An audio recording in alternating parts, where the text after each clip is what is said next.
Landlord thinks I owe 8 months of rent, didn't know I knew tenant laws. Okay, not sure this goes here, but here it goes. This took place during the middle of 2018. Me, my wife and 3 kids were looking for a new place to rent because our current renter was selling and had given us a 60 notice to move. During this time my wife's mother had a friend, let's call him Sam. Sam had a 4-bedroom 2-bath house that he was in the middle of remodeling to get ready to sell. Because of this, certain parts of the house, like some of the walls, weren't fully painted and some of the floors were old. At the current time my family really needed a place to stay and our budget wouldn't allow us to rent any places over $1,000 a month. Keep in mind I am a disabled veteran and have a lot of time to sit and research things when I need to. First part, signing the lease and getting the keys. During the lease signing we went over to the house for Sam to point out all the things that were being worked and what things weren't complete when we were moving it. For example, the kitchen floor was being replaced, the kitchen counter, carpet was being added throughout the whole house, currently all wood floors. When we got there we pointed out that there was still trash all over the floor and bug traps all over the ground. He assured us that it would all be cleaned before we moved in. So we hand over our deposit and sign the lease for $1,000 a month. He says that he is going on vacation out of state and won't be back for 6 months, but that contractors will be stopping by to work on the house. He leaves me a list of the work that is going to be done and then we wait. Move-in date. 3 days later we are given the go-ahead that we are able to move in and that he will be back in 6 months. We arrive at the house to find his 2 cars and motorcycle in the driveway with nowhere but the street for us to park. This becomes very important later in court. The house is still just as dirty as the day we signed the lease. But with us really needing a place to stay, me and my wife just take pictures and note everything wrong and get to cleaning. Now remember, this was a 4-bedroom 2-bathroom house, however the owner left so much stuff in the house that the 4th bedroom was filled from wall to wall with junk. We decided to just close that door and not use the room. Keep in mind that because we didn't have access to the room because of the owner/landlord, we were allowed to deduct that room from the rent. This deduction of rent becomes a pattern soon. Living there. Now we lived there a total of 9 months. During the first 6 months we tried to get a hold of the landlord by phone with a way to pay rent. But we never got a reply from him after the day we got the keys. So everything that went wrong we just kept track of.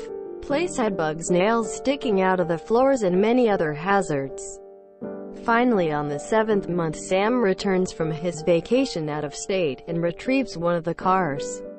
In the drive, tells us he's sorry for not responding and tells us we will figure out the rent and fixing my issues. Over the next week, on month 8, I still haven't paid him anything, as I sent him a letter stating that I would be holding rent until the safety issues with the house are fixed. Where we live, this is legal. During this time, instead of just fixing the issues and then getting rent from me, we are served with an eviction notice. Keep in mind we have kept record of everything wrong with this house, including everything to code. Time in court. First red flag in the eviction is the copy of the lease that was attached. It was an altered copy of the original I still had, so the documents didn't even match. So let's do a little math. Each month I withheld rent. I gave a detailed invoice of all the charges I'm reducing the rent by. I send all of this in the return on the eviction, and guess who shows up to the house 5 days before court? You bet it's Sam. He starts yelling at the front door, telling me to give him my debit card so that he can go get my rent out right now. I calmly tell him that even though he is the owner, landlord, that under the current laws he must give me a 24-hour notice before being on the property unless it is an emergency. I call the cops so that I can document that he showed up and tried to scare me into giving him money on the spot. 5 days later we show up at court and his lawyer walks over to me and presents me with a deal. He tells me that his client, Sam, would like to just have me move out in 2 weeks and call the debt even. I tell no thank you and we can talk about it with the judge. I present everything on my part 100 of photos and invoices from each month about my rent reduction. Plus all the safety violations. 1 room no access $250 per month by 9 months 2 work cleaning and taking care of pool. Was in lease to have pool guy never showed. 100 per month by 9 months 3 lawn care. Also in lease to be provided. 50 per month by 9 months 4 storage for 1 motorcycle 25 per days x 9 months 5 storage for 1 car 55 per days. By 9 months 6 storage for 1 car 55 per days by 7 months. He picked this one up after vacation. Safety violations: no CO2 detector in the house. No working smoke alarms. All windows are supposed to have screens, most were broken or missing.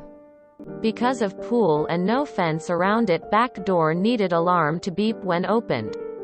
County safety code. Exposed wires on most electric outlets. Ceiling fans not installed but wires just exposed. Improper foundation for rear stairs leading out back door. No license for enclosed backyard room.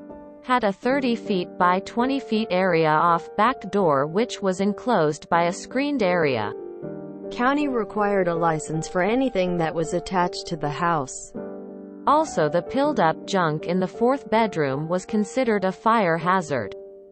Now I picked the rate per day to store the vehicles at the house because legally I could have had them towed off the property even though they are the owners. This is the rate the impound lot would have charged per a day the vehicle was in lot. This added up to a total invoice of $36,750, the $9,000 owed for rent, leaving $27,750 owed. After hearing both sides, the judge ruled in my favor, giving my landlord 3 options. 1. He could pay me $9,999 max allowed in small claims court here and I would have 7 days to be off of the property. 2. He could give me a normal 30 notice to vacate and I wouldn't pay anything and he would return my deposit in full within 24 hours after keys are returned. Or 3. I could continue to live there but no rent would be owed until all safety issues were fixed and his stuff on the property removed. He chose to go with option 2. On a side note, found out from my wife's mother about a year after we moved out some of the shady upgrades he did to the house caused a house fire and burned down. This wasn't anything I did, but it felt so good to know that karma gets you in the end. Edit. Notice something in one of my comments that I pointed out that Sam was doing upgrades. He didn't start doing these said upgrades until after I had submitted my response to the eviction. My response had to have everything I was showing in court, so his lawyer was shown all the safety issues and all that pictures. Basically, he wanted to fix everything right before court and then say that the house had no issues.